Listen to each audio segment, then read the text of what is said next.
Well, howdy there, Internet people. It's Belle again.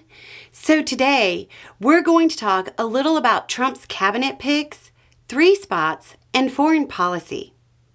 Much like those who voted for Trump based on a perceived economic policy, based on campaign promises, and then started Googling what is a tariff right after the election, those who voted for him believing his foreign policy campaign promises are starting to have questions as his foreign policy team starts to take shape.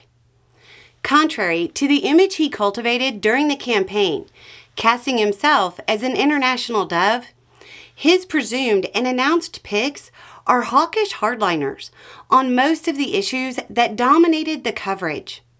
For those who believed he was going to try to take a non-confrontational track with China and try to handle everything via trade, the current reporting regarding who the foreign policy team is going to be suggests otherwise.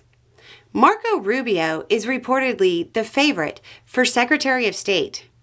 He's so hardline that he's actually sanctioned by the Chinese government. Elise Stefanik, who is the pick for ambassador to the UN, is another person with strong hawkish credentials when it comes to China. And then you have Mike Waltz, who has openly said that the U.S. is in a Cold War with China. Assuming Trump actually listens to these advisors, expect the same Cold War games we've covered on the channel to continue, with possibly stronger rhetoric and maybe some more posturing, like having more ships in the Pacific. It's important to remember that neither side actually wants a hot confrontation. That continues with these picks, though they might be slightly more willing to posture in a way that could lead to confrontation. On to the Middle East. Many of those who voted for Trump wanted a total U.S. withdrawal and thought he could get the U.S. out of the Middle East. That seems unlikely. Trump's pick for ambassador to Israel is Mike Huckabee, who is a huge supporter of the country.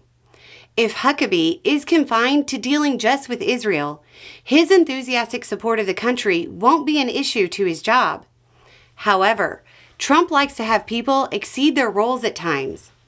If Huckabee is asked to talk to other countries in the region, his past statements about wanting a vacation home in the West Bank will likely become a hindrance. John Ratcliffe, who Trump has tapped for director of the CIA, is an Iran hawk, which aligns with Trump's stated maximum pressure campaign against Iran. Rubio is also hawkish on dealing with Iran and publicly refused to call for a ceasefire in Gaza. When it comes to Ukraine, things are much less clear. Many of those under consideration have been supportive of Ukraine's fight against Russia, but some also recently walked back their support. It's hard to tell what their position would actually be behind closed doors. The real question is whether Trump is simply rewarding people who were loyal to him with positions, or if he actually plans on taking their advice.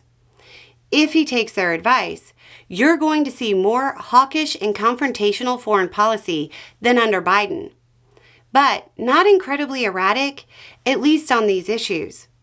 The only major shift that could be seen by these picks, assuming Trump follows their advice, is that the U.S. is likely to drop any effort to ask for restraint from Israel. The flip side is that Trump isn't exactly known for taking advice well. He could simply be rewarding loyalists and have zero intention of listening to their advice. The other thing to remember is that these picks aren't finalized or confirmed yet. We still don't know how that process will play out.